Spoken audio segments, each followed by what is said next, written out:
Meus irmãos queridos, que Deus nos abençoe. Uma alegria muito grande revê-los novamente no espaço físico da nossa Sociedade Espírita Paz, Amor e Luz. O nosso desejo, a partir de agora, é nos envolver sobremaneira com a proposição a que vamos conduzir, tratando-se fundamentalmente da indiferença moral. Num primeiro momento, nós iremos contar uma história real para que depois possamos mergulhar na nossa proposição. Vamos fazer a nossa prece, em seguida daremos início então à nossa reflexão. Pai da vida, benfeitores amados, Jesus, nosso mestre querido, do fundo do coração estamos evocando-os mais uma vez, para que possamos ser inspirados, conduzidos na nossa proposição da tarde e noite. O que desejamos sobremaneira, abrir a nossa perspectiva, ampliar nossos níveis de consciência, para que possamos ser inspirados na direção do fanal a que nos propomos realizar a partir de agora. O que estamos pedindo, Senhor da vida, solicitando do fundo do nosso coração, é que a vossa inspiração, o vosso amor, a vossa compaixão potencialize as nossas forças, porque ainda temos convicção plena da nossa pequenez e necessitamos que o vosso amor nos conduza sobremaneira para lograrmos êxito na nossa proposição. Bênçãos para todos nós e que, a partir de agora, realmente, o vosso coração bondoso nos conduza na nossa proposição da tarde e noite. Que assim seja, Senhor.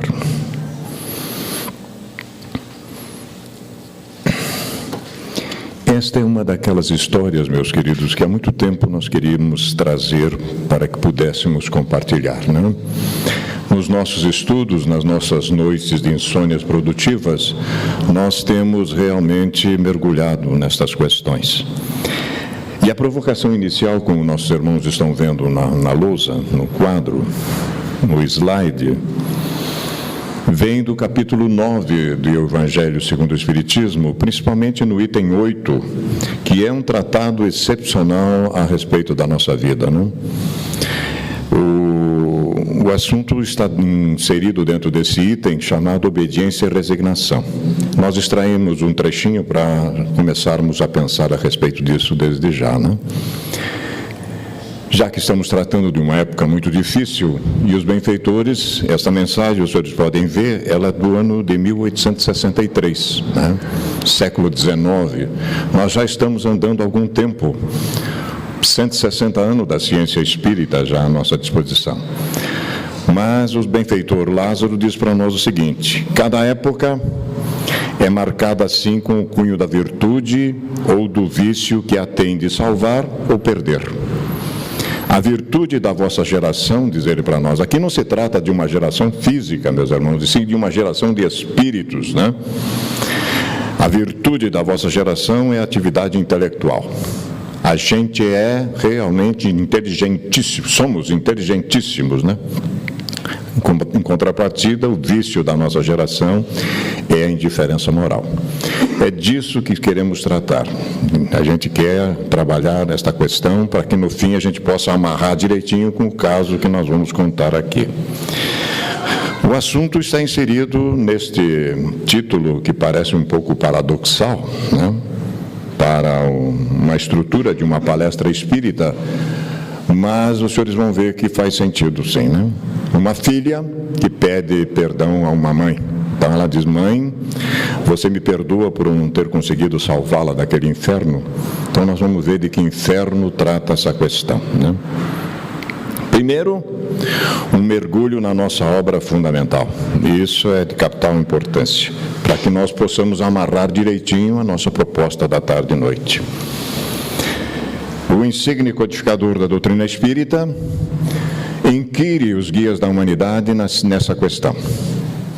Havendo espírito que por provação escolhem o contato do vício, outros não haverá que o busque por simpatia e pelo desejo de viverem no meio conforme aos seus gostos, ou para poder entregar-se materialmente aos seus pendores materiais? Interessante. Essa semana ainda vi o Alberto Almeida trabalhando essa questão com uma propriedade muito interessante, né? E os guias respondem para nós. Sem dúvida, mas tão somente entre aqueles cujo senso moral ainda está pouco desenvolvido. A prova vem por si mesma e eles a sofrem mais demoradamente. Quer queira, quer não, nós vamos ter que passar pela provação, né? Cedo ou tarde, diz o benfeitor, compreendem que a satisfação das suas paixões brutais lhes acarretou deploráveis consequências, que eles sofrerão durante um tempo que lhes parecerá eterno. Veja como é que é a coisa, né? Muito difícil. E Deus os deixará nessa persuasão até que se torne consciente da falta em que ocorreram e peçam por impulso próprio, por vontade própria, por livre-arbítrio, lhe seja concedido resgatá-la mediante úteis provações. Então, veja, eu passo por uma situação, já estou aqui, mas eu abuso da coisa, não ligo, né? Aí eu volto e vejo, poxa vida, pisei na coisa. Aí eu vou começar outra vez, né? Então, é por isso que as coisas, às vezes, demoram um tempo para que a gente compreenda isso. Mas tem mais. Quando o homem se acha, de certo modo, mergulhado na atmosfera do vício, o mal não se lhe torna um arrastamento quase irresistível? Eu tenho uma tendência profunda para ser larápio. Aonde é que eu vou querer ser provado? Diz o bom senso que no meio de larápios. Onde é que eu vou renascer? Para que eu seja aprovado. Nós vivemos falando, praticamente eu falo muitas vezes aqui, que somos altamente disciplinados, e eu somos mesmo. Mas será que eu já fui provado nisso? Aonde eu renascerei na existência futura para que eu seja provado que eu sou inconscientemente disciplinado? Obviamente no lugar onde não haja disciplina. Olha como é que começa a fazer sentido então, né? E aí os benfeitores dizem para nós, arrastamento sim, irresistível não. Porquanto mesmo dentro da atmosfera do vício, com grandes virtudes às vezes depara-se. É verdade. Jesus não disse, lá entre eles se amam. Que coisa interessante, né? Se você não amá-los, você não é superior a ele, porque entre eles se amam. Que coisa, um evangelho. São espíritos que tiveram a força de resistir e que ao mesmo tempo receberam a missão de exercer boa influência sobre o seu semelhante. Dupla prova. Renasce no meio do vício, com tendência para o vício, vencem o vício e ainda exemplificam. Olha que coisa, né? O que a gente pode fazer numa existência, como também deixar de fazê-lo. Como pode dar-se, diz o codificador, que no seio da mais adiantada civilização se encontrem seres às vezes tão cruéis quanto os selvagens, mas só uma mente extraordinária para propor uma coisa dessa? Essas perguntas são superiores às respostas muitas vezes, né? E a gente não se dá por conta disso. Olha a lucidez. Do mesmo modo que numa árvore carregada de bons frutos se encontram verdadeiros abortos. São, se quiseres, selvagem que da civilização só tem o exterior, lobos extraviados em meio de cordeiros. Mas como é que ele foi parar lá, né? Olha a segunda parte da resposta.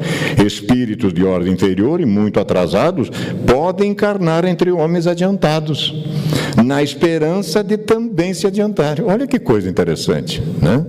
Não é isso que está tendo nesse momento na nossa sociedade, sem nenhum julgamento a priori, pelo amor de Deus, mas isso é uma constatação daqueles que enxergam um pouquinho, né?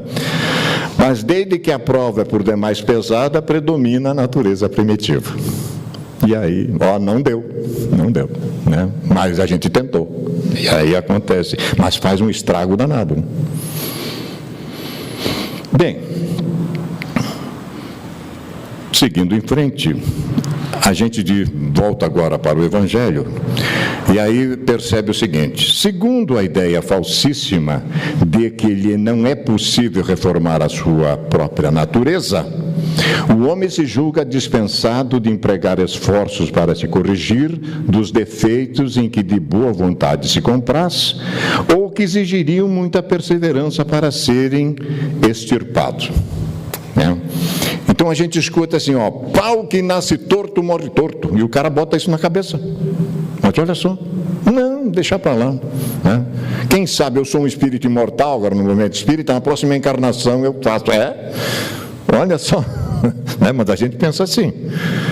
É assim, por exemplo, que o indivíduo propenso a encolerizar-se quase sempre se desculpa com seu temperamento. Ele diz, não é meu, eu sou assim mesmo, meu corpo é assim. Veja, até bota a culpa no corpo. Em vez de se confessar culpado, lança a culpa ao seu organismo, acusando a Deus, desta forma, de suas próprias faltas. É ainda uma consequência do orgulho que se encontra de permeio em todas as suas imperfeições. Além de ser imperfeito, ainda sou orgulhoso.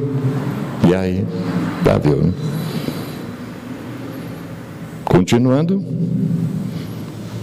Situação complicada. Uma imagenzinha ilustrativa.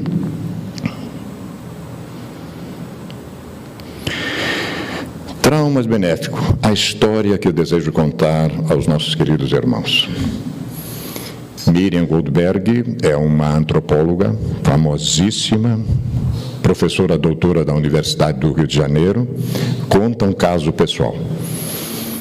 E ela nos autoriza de tempo em tempo, já falei com ela, que trabalhamos os casos dela e adicionamos a psicologia profunda. Então, os senhores vão ter aqui hoje mais ou menos isso. Hoje você teria 90 anos. O maior sofrimento da minha vida foi quando você descobriu que tinha câncer aos 60 e morreu 2 anos depois. Fui testemunha da sua infelicidade durante todo o casamento, especialmente quando soube que meu pai tinha uma amante. Não me lembro de tê-la visto rir ou mesmo sorrir uma única vez. Qualquer semelhança com a situação atual, meus irmãos, muitos de nós, não é mera coincidência. Será que você sabia que não estava sozinha? Será que você sabia que muitas mulheres sofreram e ainda sofrem a mesma violência física, verbal e psicológica? Quando eu vi o texto, digo, meu Deus do céu, meu Deus, uma antropóloga. Então, diz lá que arrastar pode, mas irresistível jamais. Nós vamos ver isso na prática, Arrastamento sim, para o mal, mas irresistível nunca. Isso é possível de vencer. Se uma criatura vence, por que as outras não podem?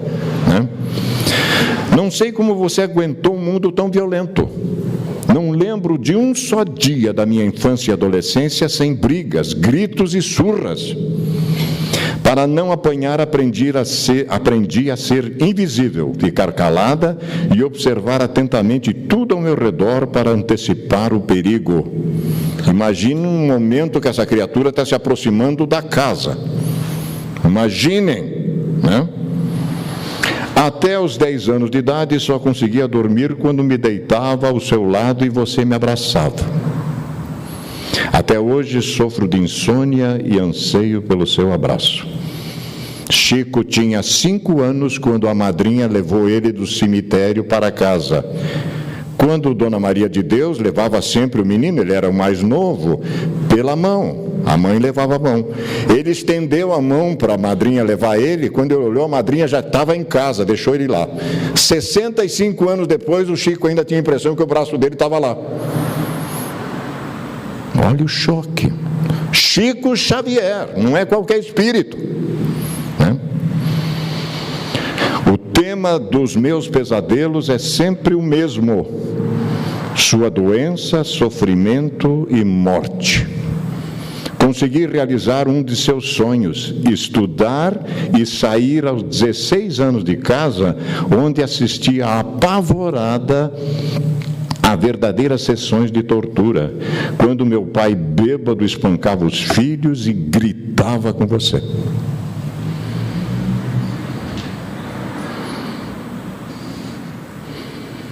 Imagem ilustrativa.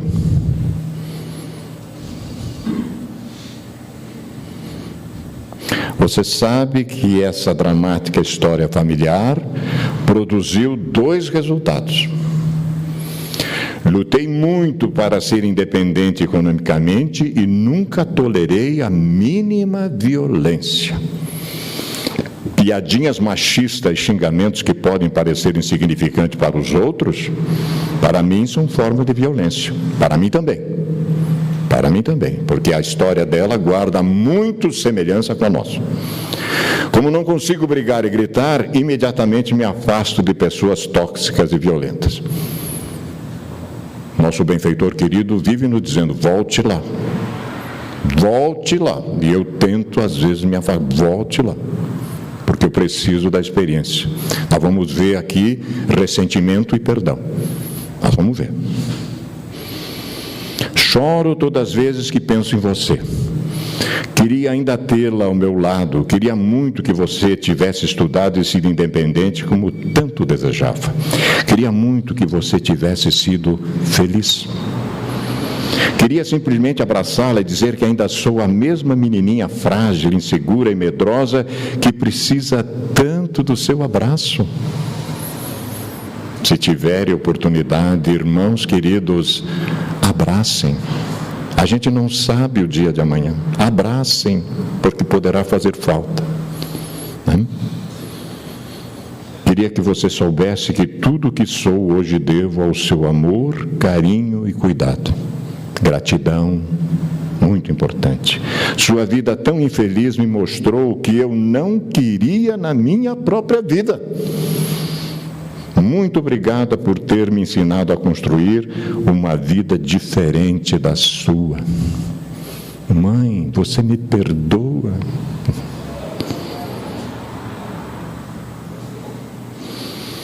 Você me perdoa por eu não ter tido a força necessária para protegê-la e por não ter conseguido salvá-la daquele inferno?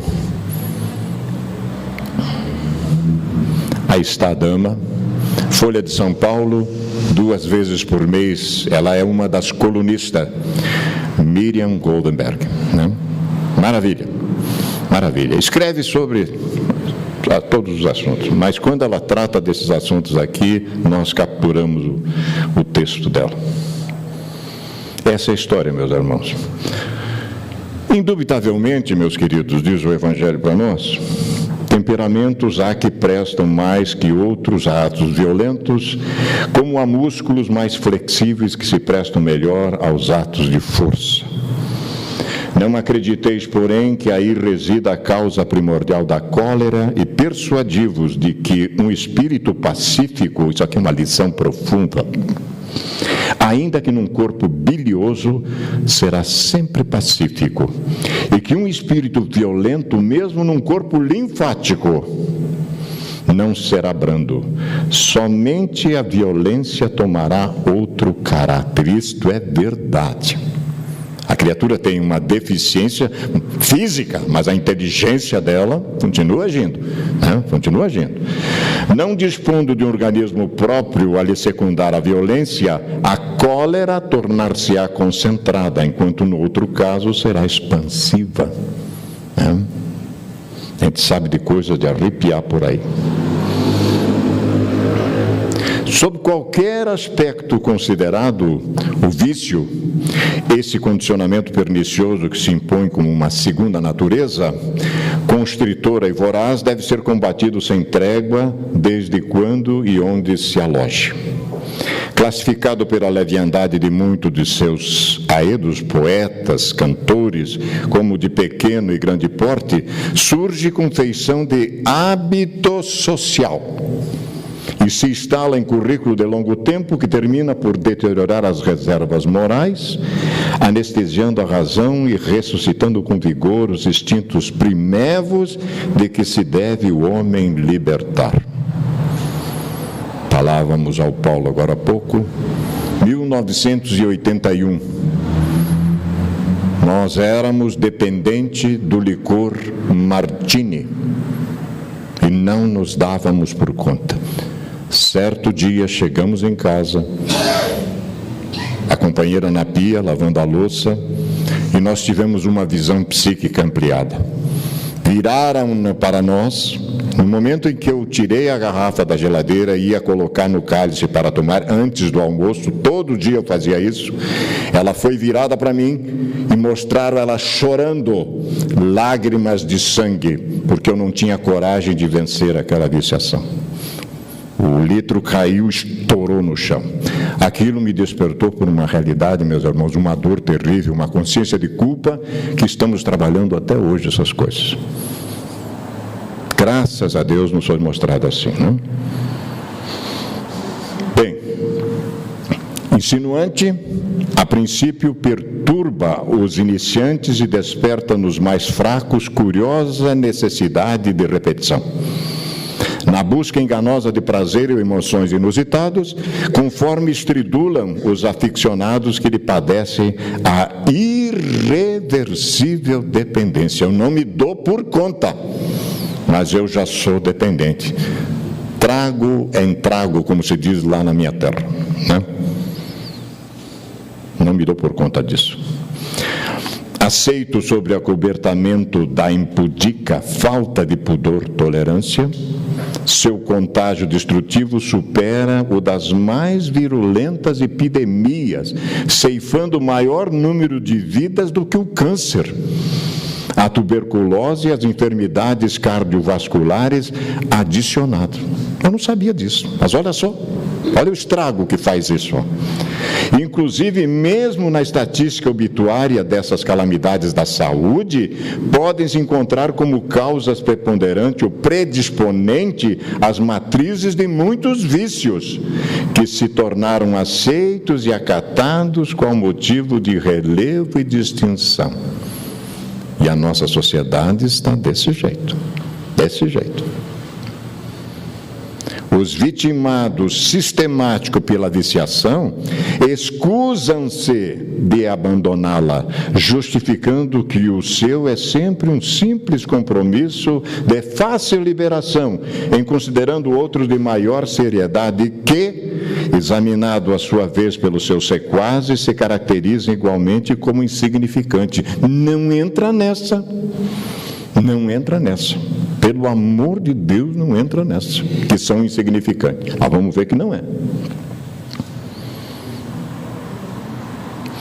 Há quem a relacione como de consequência secundária e de imediata potência aniquilante. Quando quiser eu paro. Será? Obviamente situam suas compressões como irrelevantes em face de tantas coisas piores e argumentam antes este, entre aspas, como se um mal pudesse ter sopesadas, avaliadas e discutidas as vantagens decorrentes da sua atuação. O mal é sempre o mal. Não tem esse negócio de menos ou mal, ou mais. Indiscutivelmente, irmãos queridos, a ausência de impulsão viciosa no homem dá-lhe valor e recursos para realizar e fruir os elevados objetivos da vida, que não podem ser devorados pela irrisão das vacuidades, de maneira nenhuma. A vinculação alcoólica, por exemplo, para citar um deles, escraviza a mente, desarmonizando-a e envenena o corpo, deteriorando-o. Tem início através do aperitivo inocente,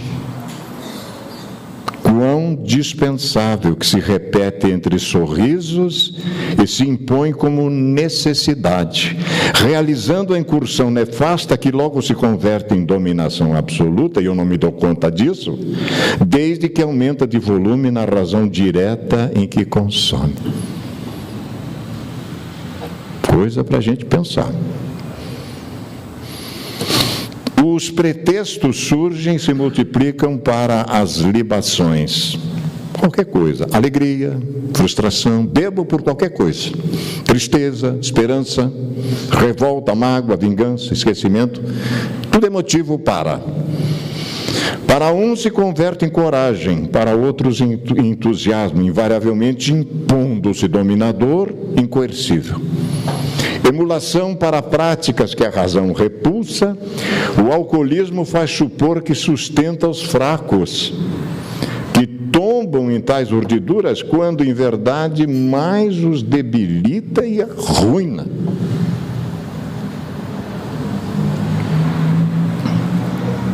Não fossem tão graves por si só os danos sociais que dele decorrem, transformando cidadãos em párias, jovens envergados anciões precoces, profissionais de valor em trapos morais, moçoilas e matronas em torpes simulacros humanos, aceitos e detestados, acatados e temidos, nos sítios em que se pervertem a caminho da total sujeição. Perdemos a vontade sobre nós mesmos, sobre as nossas forças, desaparece.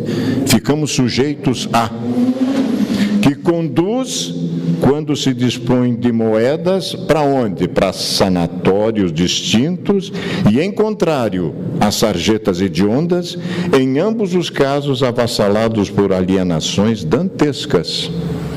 Culmina em impor os trágicos autocídios, atentando contra a própria vida, por cujas portas buscam tais enfermos soluções insolváveis para os problemas que criaram espontaneamente para si próprio. Imagine a coisa, eu atento contra mim, tentando resolver o problema, me jogo na outra dimensão e olha que a coisa, o vício nunca foi do corpo. Eu continuo vivendo, muito mais vivo do outro lado. Se aqui o meu inferno é 5, 10%, segundo o professor Eloy, os gênios têm 10%, imagine 100% do outro lado. Eu costumo dizer, é melhor levar o nosso céu para o outro lado que o nosso inferno. Não dá? A gente tem que resolver essas questões por aqui mesmo, Além disso, não acontecendo a queda espetacular no suicídio, não aconteceu, ainda bem, este se dá no processo indireto. Graças à sobrecarga destrutiva que o alcoólatra, o simples cultivador da alcoolofilia, dispõe sobre a tecelagem da elaboração divina, que é o corpo. Emmanuel chama isso aqui de máquina divina. Nós vamos ter que dar conta disso, porque não é fácil programar um corpo físico para nós renascermos aqui. Muitos de nós estamos preferindo, às vezes, até a lata de lixo, porque não fizemos amigos, não fizemos nada, ninguém nos espera, nem do outro lado da vida, a não ser a misericórdia divina. Porque Jesus nos impõe duas coisas, meus irmãos. Duas coisas: fazer amigos na existência e também amar os inimigos. O ideal é não ter nunca inimigos, obviamente, E quando vem a desencarnação, e é fundamental isso, e ela virá, meus irmãos, porque a única coisa certa de nós que estamos encarnados é que vamos desencarnar. Isso é certo, é absoluto, é 100%. A gente só não sabe no momento, só o Pai que sabe, mas nós vamos desencarnar. E quando vem a desencarnação, o que também é doloroso, não cessa a compulsão viciosa. Olha aqui. Nascendo dramas imprevisíveis do outro lado da vida, do túmulo, em que o espírito irresponsável constata que a morte não resolveu os problemas, nem aniquilou a vida. Se é uma coisa que o suicida vai se decepcionar, é duro, dói na gente, é que não consegue se matar. Não adianta. É melhor enfrentar a coisa aqui. Por isso é que eu estou aqui. Não tem jeito. Nesse capítulo convém considerarmos que a desesperada busca ao álcool, ou substâncias outras que dilaceram a vontade, desagregam a personalidade, perturbam a mente, pode ser às vezes inspirado por processos obsessivos, culminando sempre, porém, por obsessões infelizes de consequências imprevisíveis. Por que essa dificuldade em soltar o vício? Porque aquele que está do outro lado desesperado está encostado em mim. Mas é lógico, ele está desesperado do outro lado, e eu atraio ele para mim, é da lei. Vou me queixar de quem?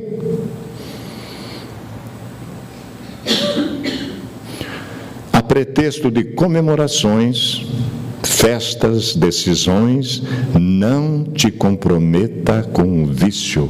A benfeitora está levantando essa coisa, essa dica iluminada para nós.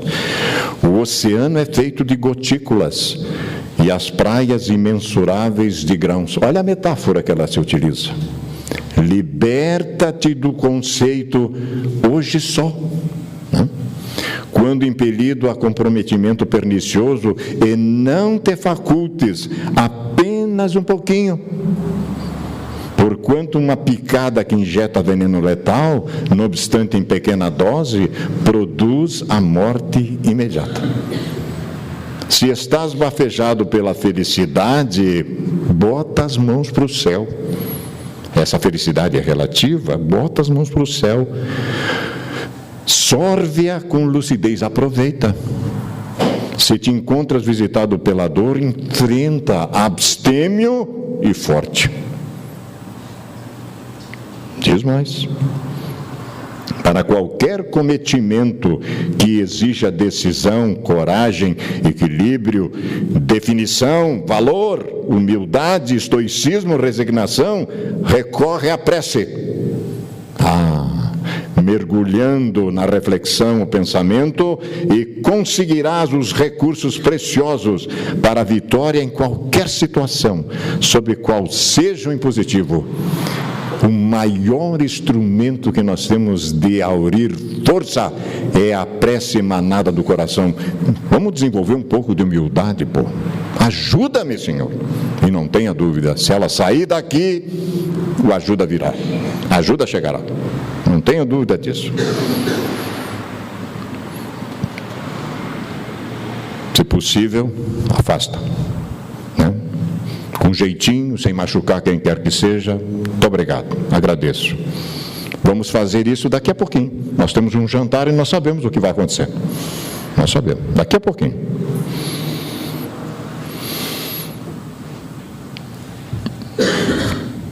Nunca te permitas, encerra o texto da benfeitora, a assimilação do vício, na suposição que dele te libertarás quando queiras. Bobagem, muita bobagem. Pois que, se os viciados pudessem querer, não estariam sobre esta violenta dominação. Possivelmente aqui em Cascavel não tem esse problema, né? É uma esfera mais elevada, né? Aqui está a obra para quem quiser. Esta obra, meus irmãos, está disponível para nós, um esforço que a benfeitora fez, ela coordena a maior parte da obra, mas tem outros espíritos também que estão aqui com ela, 1994, está aí disponível, desconhecida, e olha o que tem de proposta na obra, é fantástico. SOS Família, SOS Família. O corpo não dá cólera àquele que não a tem, do mesmo modo que não dá os outros vícios. Todas as virtudes e todos os vícios, e isso dói, meus irmãos, isso dói, são inerentes ao espírito imortal. A não ser assim, onde estariam o mérito e a responsabilidade? Essa história de que a carne é fraca, meu Deus do céu, para com isso. Já foi o tempo, né? Já foi. O homem deformado não pode tornar-se direito, porque o espírito nisso não pode atuar, mas pode modificar o que é do espírito, quando quer com vontade firme. Não vos mostra a experiência a vós espírita, se refere a nós agora, né?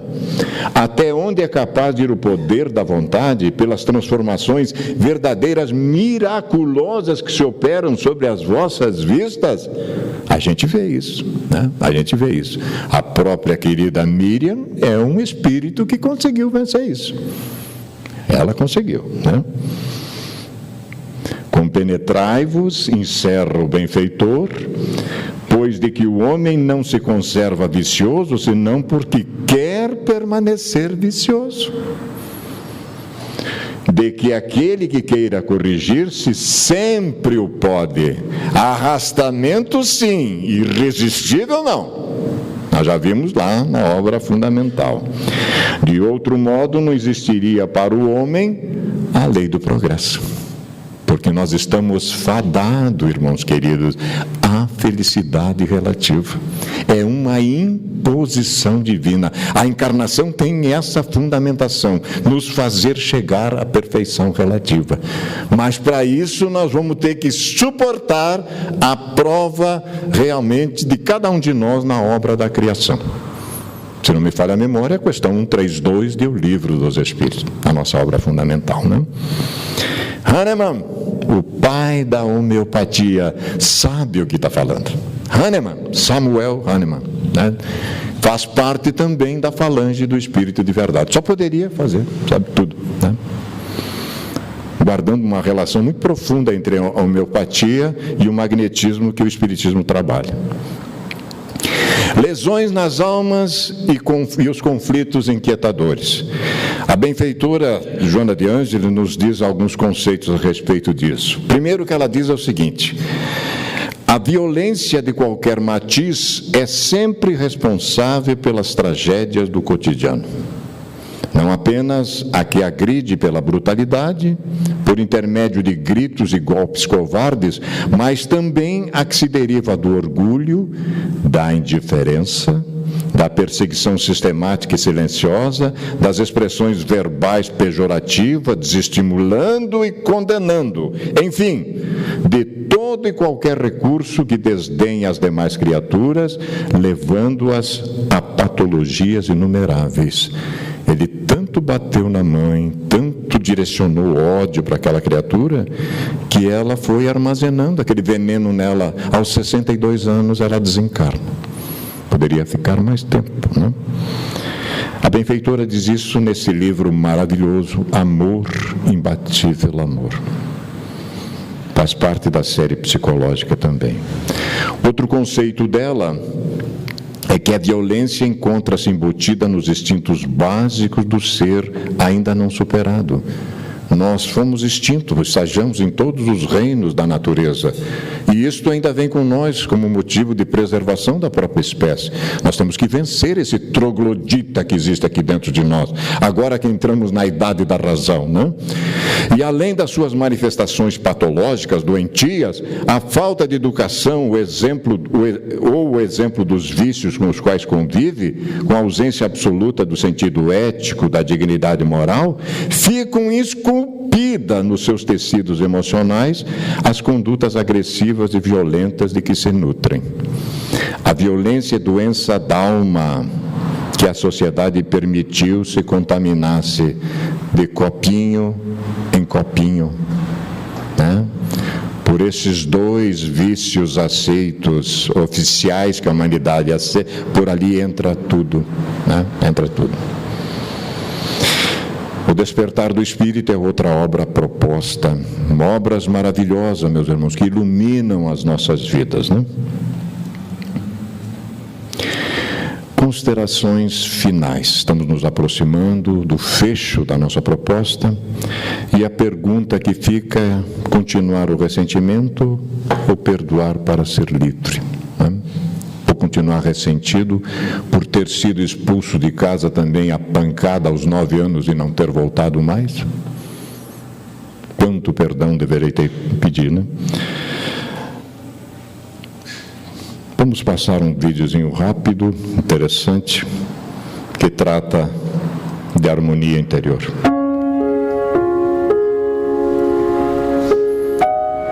Na infinidade da vida onde estou, tudo é perfeito, pleno e completo. A mudança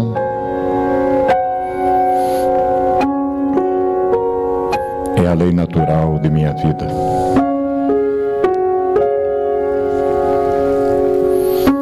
Dou boas-vindas a ela, a mudança.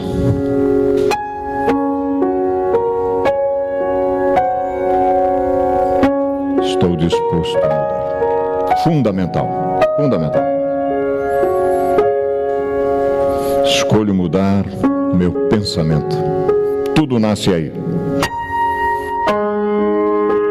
Escolho mudar as palavras que uso.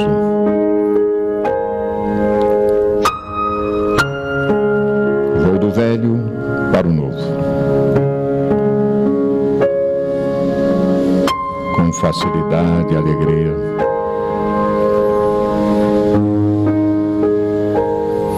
É mais fácil perdoar do que eu imaginava.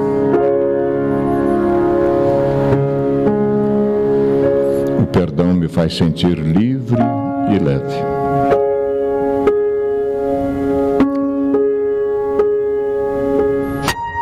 É com alegria que aprendo a me amar. Mais e mais.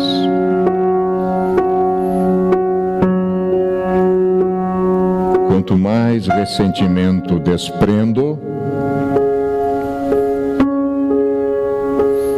mais amor tenho para expressar.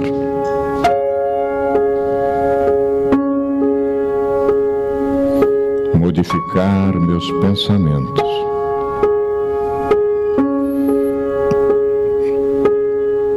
Me faz sentir que sou bom.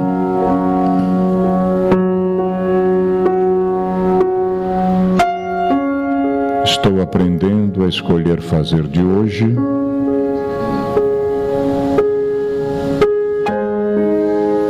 um prazer a ser vivenciado.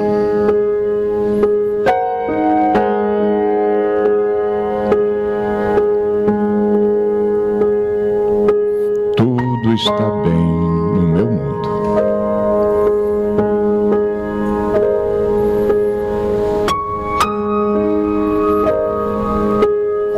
Louise Hay, uma pensadora norte-americana muito querida.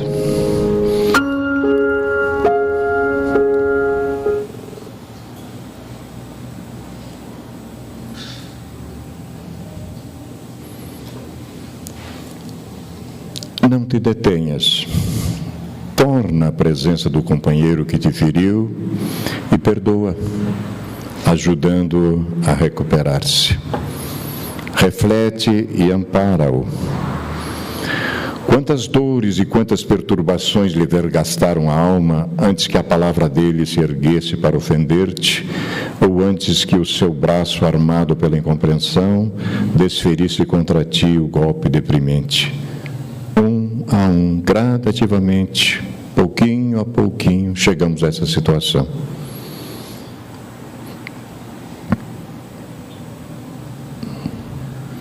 Guarda a calma e auxilia sem cessar. Mais tarde é possível que não possas, por tua vez, suportar o horrendo assalto da ira e reclamarás igualmente o bálsamo da alheia compreensão. É sempre se colocar no lugar do outro. Retorna ao teu lar ou à tua luta e espalha de novo a bênção do amor, com todos os corações que jazem envenenados pelo fel da crueldade ou pela peçonha da calúnia.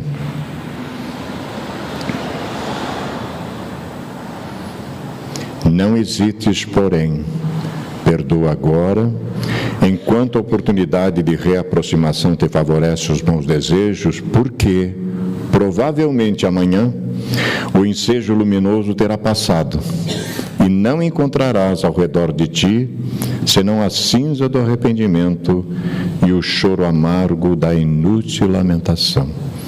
Perdoa agora, aproveita. Emmanuel, nosso querido Emmanuel, no seu livro Assim Vencerás. Por fim, a mensagem crística para todos nós. Pois se perdoares aos homens as suas transgressões, condição sine qua non, vosso Pai Celestial também vos perdoará. O mestre didaticamente repete no sentido oposto: se porém não perdoares aos homens, o vosso Pai também não perdoará as vossas transgressões. Amados queridos, foi um imenso prazer ter compartilhado essas coisas, às vezes muito pessoais nossas, mas nós temos certeza absoluta que tocamos no coração de muitos aqui, porque não não é coincidência, não é mera coincidência, realmente é uma realidade que muitos de nós vivemos e que temos que trabalhar sobremaneira. Que a misericórdia divina nos abençoe a todos e nos conduza na sua paz. Muito obrigado pelo carinho, esperamos vê-los outras vezes. Muita paz.